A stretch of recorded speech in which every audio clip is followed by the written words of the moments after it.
Hai hai hai, selamat datang kembali di Mimin Art Channel.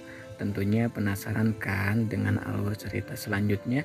Yuk kita langsung saja dengerin ceritanya. Bab 160. Galih keluar dari rumah setelah berbicara dengan Mama Indah. Ia cukup dikejutkan dengan keberadaan Alpian, Bara, dan Boy di sana. Loh, Al, sejak kapan kamu di sini? Tanyanya. Aku sengaja menyusul karena dengar laporan kalau ada yang berencana nikah ulang. Sebagai adik ipar, bukankah aku harus jadi saksi? Alpian menjawab dengan sedikit berkelakar. Dan anak serbaguna ini, kenapa dia ikut? Bolos sekolah ya? Gali melirik Boy yang sedang duduk di samping Jo. Kan libur semester Om, jawab Boy penuh semangat. Oh sorry, Om Gali nggak tahu. Gali mengangguk paham. Beberapa menit kemudian Mama Indah menyusul keluar. Wajah wanita itu terlihat penuh kesedihan, bahkan matanya masih sembab dan sedikit memerah. Ucapan Gali benar-benar meluluhlantahkan hatinya. Layaknya batu karang yang pupus diterjang ombak. Jo, tolong antar Mama ke hotel. Setelah itu pesankan tiket pulang dan antar ke bandara, perintah Gali. Baik Jo. Baik, Jo langsung sigap berdiri dari posisi duduknya. Ia membungkuk sopan ke arah wanita itu. Mari Bu, saya antar. Sebelum beranjak, Mama Indah melirik putra semata wayangnya itu. Galih, maafkan Mama. Mama sudah salah selama ini. Sampaikan permintaan maaf Mama ke Riana dan Pio. Aku juga minta maaf belum bisa membahagiakan dan memenuhi keinginan Mama. Ia mencium punggung tangan sang mama. Mama Indah melirik pintu rumah Riana sekilas. Ingin rasanya ia masuk dan menemui Riana dan Pio untuk sekedar meminta maaf. Namun ucapan pedasnya yang tadi membuatnya malu. Selepas kepergian Mama Indah, Galih mengetuk pintu Riana. Dalam hitungan menit, pintu perlahan terbuka. Riana muncul dengan posisi mengintip, seperti sedang memastikan kondisi di luar dalam keadaan aman. Wanita itu pun dibuat cukup terkejut saat melihat siapa yang ada di depan pintu rumahnya. Matanya seketika dipenuhi cairan bening saat melihat anak lelaki berusia 10 tahun yang juga ada di sana. Boy, tanpa kata Riana langsung memeluk anak lelaki itu. Tante Riana kemana aja?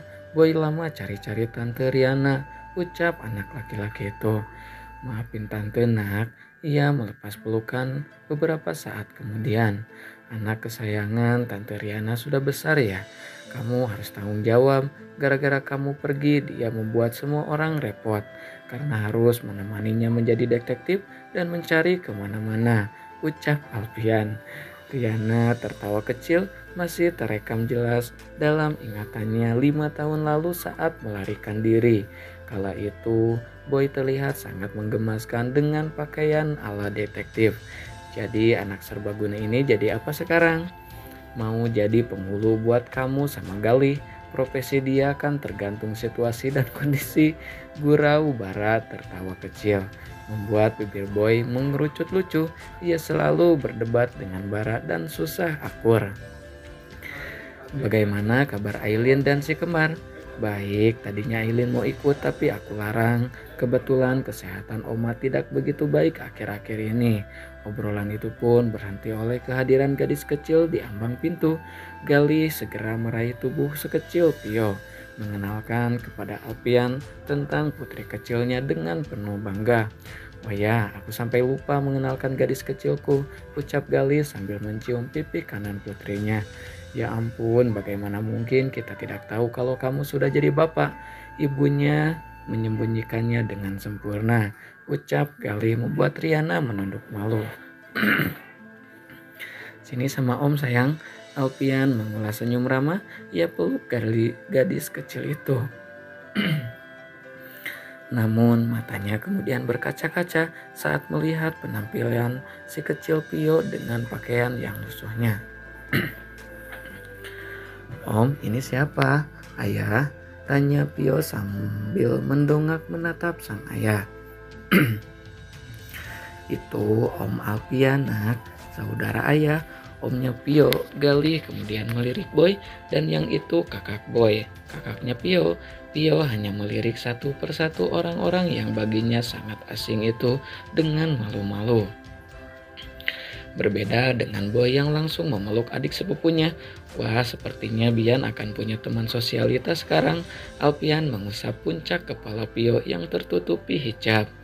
Tapi jangan ikutin dedek Bian ya, dia nyebelin, celetuk Boy. Teringat akan kelakuan adik perempuannya. Memangnya Bian kenapa? Tanya Riana penasaran. Terakhir kali menimang si kecil Bian adalah saat berusia 5 bulanan.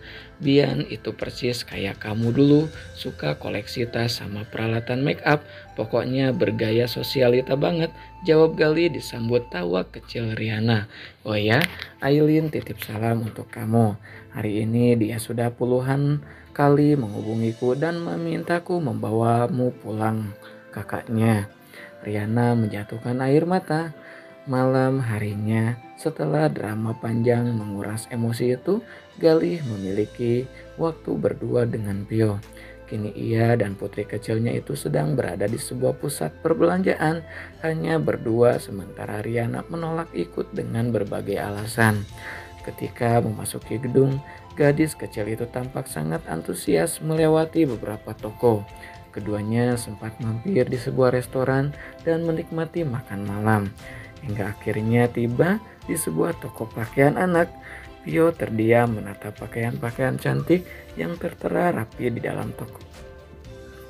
Sebuah pakaian berwarna pink menjadi pusat perhatiannya. Pio mau yang ini, tanya Galih sambil menunjuk pakaian yang dilihat putrinya. Sejenak Pio terdiam, sorot matanya menunjukkan keraguan. Tapi ayah punya uang, enggak? Tanya polos. Mengingat selama ini bundanya tidak memiliki uang, terkadang pakaian yang dikenakan Pio adalah pakaian bekas tetangga yang diberikan padanya. Ada sayang, Pio tunjuk saja mau yang mana, nanti ayah beliin. Satu aja ayah, nanti uang ayah habis. Ucapan polos itu membuat Galih membenamkan tubuh kecil itu ke pelukannya. Setiap kata membuat hatinya menjerit.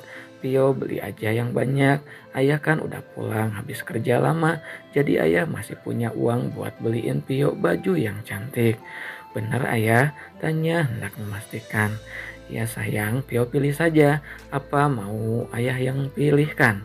Pio mengangguk pelan, beberapa pakaian cantik pun dipilih Galih untuk gadis kecilnya itu.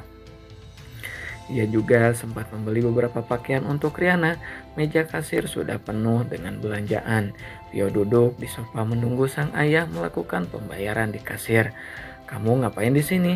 Suara seorang anak seusia Rapi mengalihkan perhatian Pio. Ia langsung menunduk saat menyadari keberadaan seorang anak perempuan seusia Rapi yang kemarin mengejeknya sebagai anak yatim. Pio lagi beli baju baru, jawab Pio polos. Papa sama mamaku juga mau beli baju baru buat aku. Pio terdiam, nyalinya ciut setiap kali bertemu anak-anak tetangganya. Apalagi ia sering mendapati ejekan. Oh ya, memang kamu punya uang buat belanja. Di sini semua baju itu harganya mahal. Kamu kan anak miskin dan nggak punya uang. Galih yang masih berada di kasir itu seketika menoleh saat mendengar obrolan putrinya dengan anak lain. Hatinya terasa ditusuk mendengar hinaan yang dilayangkan kepada putrinya. Nah segitu dulu ya bab 160-nya. Makasih banyak buat kakak-kakak yang selalu stay tune. Jangan lupa di like, di subscribe juga. Makasih kakak, bye-bye.